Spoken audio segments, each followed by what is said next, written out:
مين اللي كان بيتكلم في التليفون؟ يا ماما ده انا مش قلت لك ما تديش نمره تليفونك للولاد أصل مهما كان مين؟ ما فيش مبرر. بدل ما انت قاعده تتكلمي معاهم انتبهي بنفسك. خلينا نشوف لك بيعه. دي البنت بنت خالتك ما كملتش 21 سنه وعلى كتفها عيل. يا اختي اهتمي بنفسك حبه. شدي حيلك انت شويه. انت هتقعدي تبحلقي لي كده؟ اتفضلي روحي ابتدي حضري الغدا. اعملي بلقمتك. بقولك ايه؟ بخلي بالك من لبسك عشان كلام الناس. مش ناقصين واقفه حال.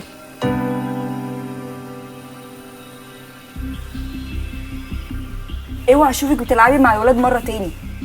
اوعي تمسكي ايديهم ولا تروحي معاهم في اي حته. وبعدين بقى كفايه لعب وتنطيط، احسن تتكسر لك ايد ولا رجل وما نلاقيش حد يتجوزك.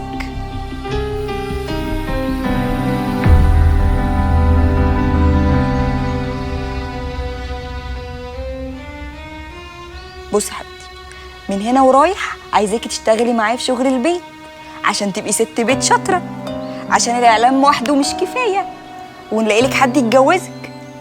ماشي؟ وبعدين بقى قبل ما تحطي ايديكي في اي حاجه في البيت لازم تتجري تروحي على اوضتك تغيري هدومك دي كلها، عشان ابوكي لو جه وشافك بالمنظر ده هيطين عيشتك. فاهمه؟ اتفضلي نجري على الاوضه بسرعه.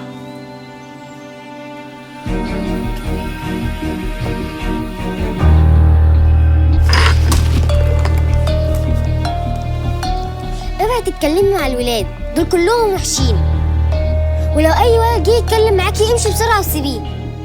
ايوه دول كلهم وحوش. بلاش شقاوه، كم مره اقول اللعب والكلام الفاضي ده غلط. وبعدين ايه شعرك ده وحش قوي، محدش هيرضى يتجوزك وهتبقي مالكيش لازمه. وايه اللبس اللي انت لابساه ده؟ انت قليله ادب متربيتيش.